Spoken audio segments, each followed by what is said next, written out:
Yarın yedim mi? Sözünü uçamayın dedi. Bizge hem nasıl kalı gerekti.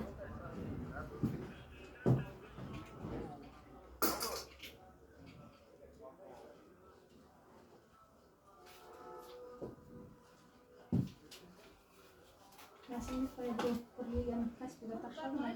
Ayağını alalım. Bana koyacağım oradan okutular. Şimdi bu akşam bu çizdiğinde kalktı diyorsunuz. Al. Bu akşam kaçalım kurtulsun. Güzel mi? Ne bu kurt? Ay kurtnes. Az bir kaç yapar. Kızıl. Ateş buraya unutalım. Dört çarpma. Uçlarından. Kan Atroskalar var da. atroskalar Ertuğrul. 500'den var. Neyden var?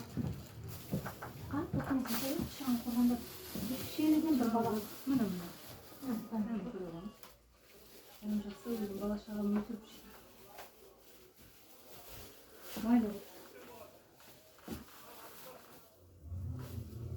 Paketin dükkanı anlatın diye. Niye yapayım?